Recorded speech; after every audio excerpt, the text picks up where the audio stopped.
가장 관심을 끄는 이슈에 대해서 집중 분석해보는 라이브 이슈 시간입니다. 네, 오늘은 백순영 가톨릭대 의대 미승문학 교실 교수와 경제부 강은나래 기자 나와주셨습니다. 어서 오세요. 안녕하십니까. 안녕하십니까. 안녕하십니까. 네, 일단 계속해서 이 산발적인 확산 추세가 이어지고 있는데요. 어제 3명 중에 이 171번째 환자 경우에 잠복기를 좀 한참 넘긴 후에 양성 판정을 받았죠. 예, 그렇습니다. 이분은 21일 확진 판정을 받은 171번 그 60세 여성인데요. 그 메르스에 노출된 것은 지난달입니다. 27일부터 29일 삼성서울병원 응급실에서 슈퍼전파자인 14번 환자로부터 노출된 걸로 추정이 되는데 네. 이 추정대로라면 이 환자가 그 바이러스 노출에서부터 확진까지 23일이나 걸린 거거든요.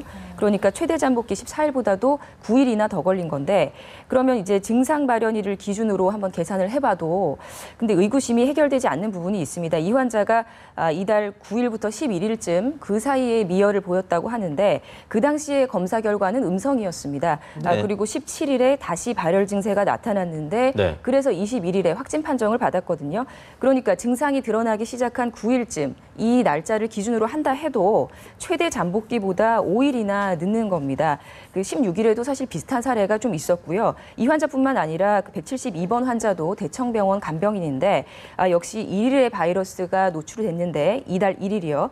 근데 21일이 돼서야 확진 판정을 받았기 때문에 이 비슷한 사례로 볼 수 있고요. 그래서 일단 이 현재 그 격리 기간이라든가 병원 폐쇄 기간이 이 잠복기를 기준으로 하고 있기 때문에 이 잠복기를 좀 손봐야 하는 것이 아닌가 이런 주장도 나오는데 일단 보건당국은 잠복 기간을 벗어나서 메르스가 발병한 증거는 없다. 단지 그 증상 발현과 확진까지 시간이 좀 걸린 것일 뿐이기 때문에 네. 보이는 것이 이제 그렇게 보이는 것이고 실제로는 잠복 기간을 벗어난 적이 없다. 이렇게 정리하고 있습니다.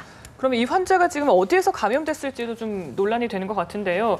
지난달 30일에서 이달 11일까지 그 남편과 아들이 이미 확진 판정을 받았는데 자가 격리 기간에 같은 집에 기거를 한 것으로 알려지고 있거든요. 그렇다면 이 집에서 감염됐을 가능성도 있다고 보십니까? 예, 그 가능성도 있죠. 근데 이런 지금 잠복기에 대한 논란이 전부 보면 감염원이 확실치 않을 경우, 그 동선에서 잘 만나지지 않을 경우가 있거든요. 네. 이런 면에서 보면 아주 극단적으로 얘기했을 때는 이 14번 환자로부터 감염이 됐다고 그러는데 지금 방역당국이 아주 정밀한 역학조사를 해서 감염 경로를 전부 밝히고 있는 건 아닙니다. 네. 대부분 이 환자들의 진술에 의지하게 그렇죠. 되고요. 그럴 수밖에 없는 상황인데 네.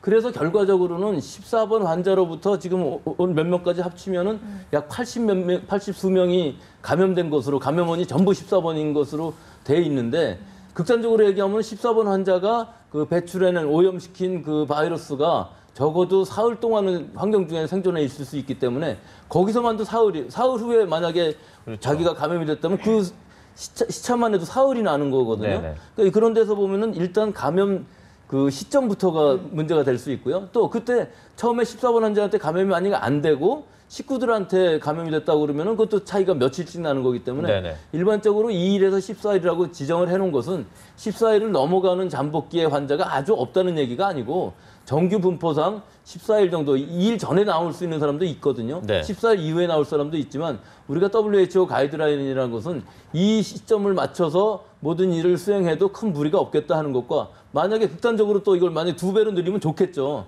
하지만 우리가 지금 수천 명이나 되는 사람을 관리하고 있는 입장에서 2배로 늘린다 그러면 그 연 인원수도 늘어나는 거기 때문에 그거에 대한 부작용보다는 오히려 한두 명 빠지는 사람이 있다 할지라도 그렇죠. 결과적으로 지금 빠지는 것 같지는 않은데 지금 네네. 결과를 봐서도요. 다만 잘 모를 뿐이라는 거죠. 즉 가족들한테 감염됐을 경우 또 7세 아동의 경우를 보면 더 확연히 알 수가 있습니다. 네네. 이 원래 그 할아버지 문병을 갖다가 걸렸다고 그랬었는데 그 이후에 보면은 아버지도 확진이 됐거든요. 네. 그럼 그 시점이 그 14번 환자로부터 시작을 한 건지 아니면은 아버지한테 감염된 것인지 하는 그런 물론 가족 간의 감염이 거의 없기 때문에 그 가능성은 좀 낮은 부분이 있습니다만은 역시 그 밀접한 접촉이 일어나면 감염될 수 있기 때문에 그 시점 자체가 확실하지 않고 또 한 가지는 증상이 나타난 것도 자기 자신이 모를 수가 있거든요. 그렇죠. 네. 그리고 항상 증상이 나타난 이후에 진단을 받기 때문에 확진 날짜는 또 시차가 생길 수가 있습니다. 이런 여러 것들을 다 보면은 과연 이 14일에서 벗어나는 환자가 몇 명이나 지금 있을지 앞으로 이 사태가 잘 정리된 다음에 또 지금 이게 수천 명이나 되는데 오늘 많이 줄어서 2천 명대로 줄었거든요. 이게 수백 명대로 줄어들게 되면 좀 더 역학조사에 힘을 써서 할 수가 있겠죠. 네. 지금 상황에서는 이 잠복기 때문에 이걸 더 격리 기간을 늘린다든지 하는 것은 좀 의미가 없어 보입니다. 네. 그리고 이 방역 당국의 관리 체계가 또 도마 위에 올랐습니다. 170번 환자가 관리 대상이 아니었다고요? 네, 네, 그렇습니다. 그 건대병원에서 감염된 170번 환자, 77세 환자인데요. 네. 그 확진 환자와 좀 멀리 떨어진 병실에 있었다는 이유로 이 접촉자 관리 대상에 넣지 않았던 것으로 드러났습니다.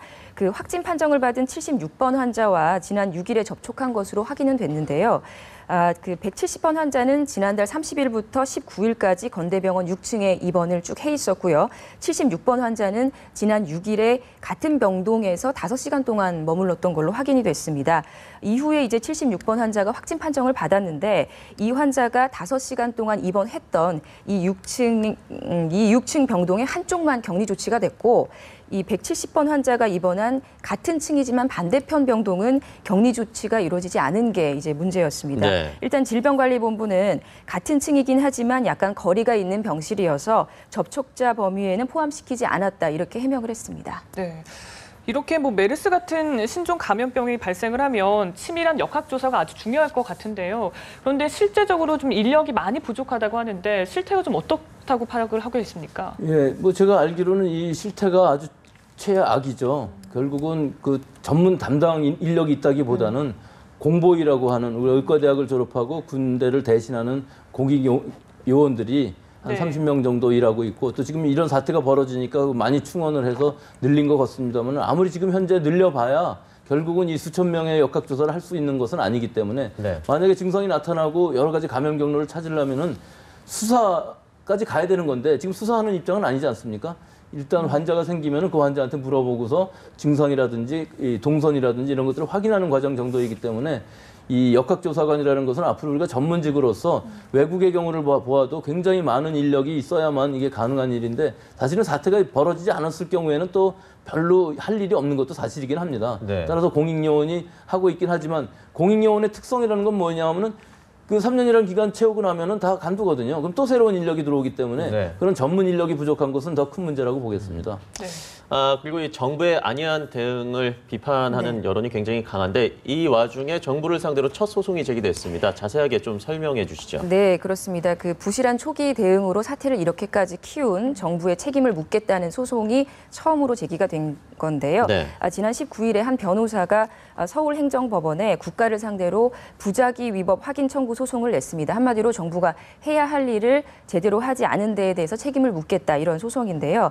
그 정부가 메르스 환자에 대한 정보 그리고 병원 명단을 늦게 공개한 게 위법이다 이런 주장입니다.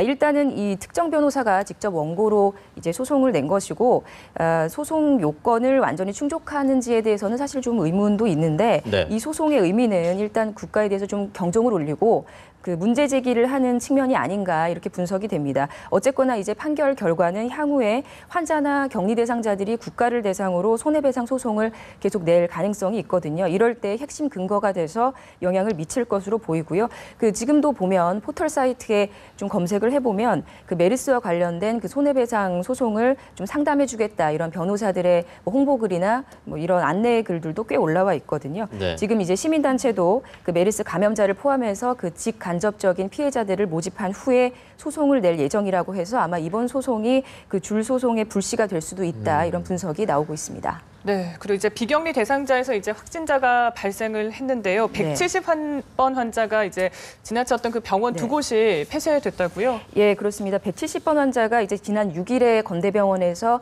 입원을 해서 수술을 하고 퇴원을 했는데 그 이후에 지난 19일, 20일 그 병원을 세 군데를 이제 돈 것으로 확인이 됐습니다. 구리시 카이저 재활병원 그리고 속편한내과 또 구리의 그 한양대병원 이렇게 세 군데를 돌면서 진료를 받은 게 뒤늦게 확인이 됐는데요. 일단 그 한양대병원은 국민안심병원이거든요. 그래서 170번 환자를 신속하게 선별진료소로 옮겨서 별 문제가 없다 이렇게 현재까지는 보이고 있고 그 건대병원은 이 환자가 입원했던 그 6층 병동에 입퇴원을 중지한 상태고요. 1인 1실 격리를 실시하기로 했습니다.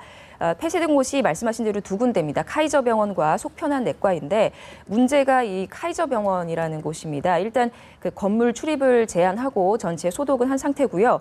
이 환자와 같은 병실을 썼던 사람이 6명 있는데 이 사람들을 포함해서 그 전체 입원 환자에 대해서 1인 1실 격리 관찰을 하고 있긴 있습니다. 그런데 이 병원 건물에 예식장, 또 은행, 키즈카페 이런 좀 대중이 많이 이용하는 시설들이 같이 있어서 지금 방문자가 추정되는 게 수천 명.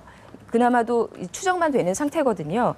그래서 이제 보건당국에서는 방문자들에 대해서 능동 감시를 하겠다 이렇게 일단은 밝힌 상태입니다. 네. 사실 이들 병원을 포함해서 그 오늘도 이제 3군데에서 환자가 발생했는데요. 네. 그 이런 잠재적인 그 추가 감염 그 지점들이 있는데요. 그 삼성서울병원도 마찬가지고요. 근데 삼성서울병원은 내일부로 부분 폐쇄 종료를 할 예정이죠. 네네네.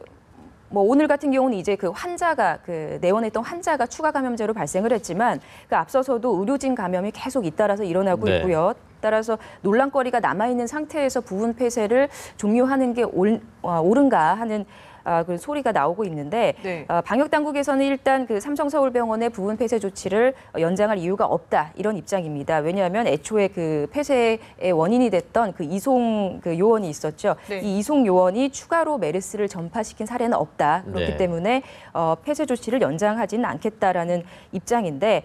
어쨌거나 좀 삼성서울병원에서도 그렇고 감염자 관리에 좀 구멍이 계속 드러나는 상황에서 좀 당국의 대처가 좀 너무 안이한 것이 아니냐 이런 지적이 계속 나오고 네. 있습니다. 네. 교수님, 이 앞서서 바이러스가 이제 외부에 나오면 한 4일 정도 살 수 있다고 말씀을 해주셨는데요. 네, 보통 72시간 최대로 보고 있습니다. 네, 이 병원을 만약에 폐쇄를 한다면, 뭐 부분 폐쇄든 전체 폐쇄든 한다면 어느 정도 유지하는 게 맞다고 보십니까?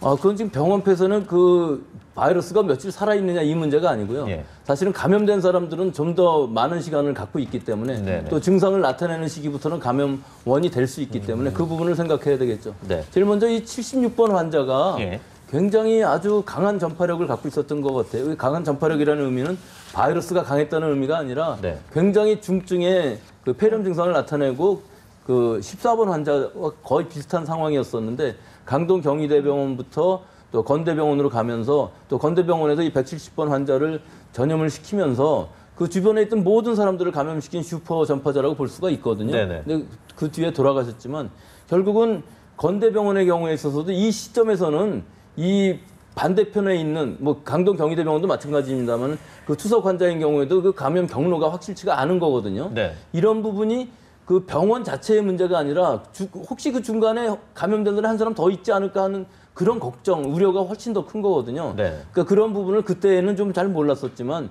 왜 그러냐면 이 환자로 인해서 수백 명의 의심 환자가 또 생기는 거거든요.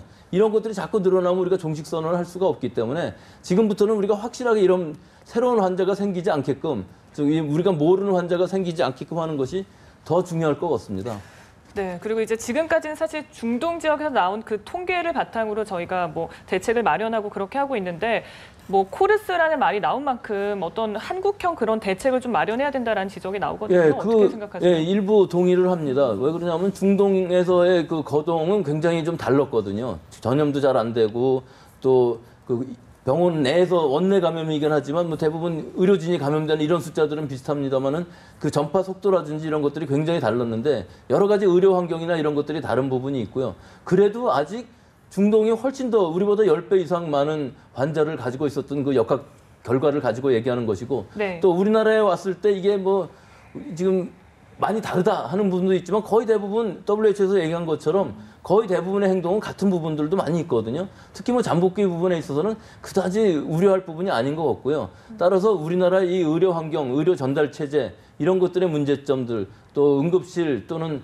입원실들이 너무 환자들을 과민한 부분들 네네. 또 원내 병원의 원내 감염 관리가 충실하게는 이루어지지 못했던 부분들을 다 합치면 또 설명이 될 수 있는 부분들이 있기 때문에 앞으로 이걸 기회로 해서 이런 부분들을 잘 만들어 나가는 것이 환경을 좋게 만들어 나가는 것이 우리가 복지국가로 가는 길이 아니겠습니까? 네. 좀 요번 말씀하신 대로 요번을 기회로 삼아서 다시는 좀 이런 일이 없었으면 좋겠는데요.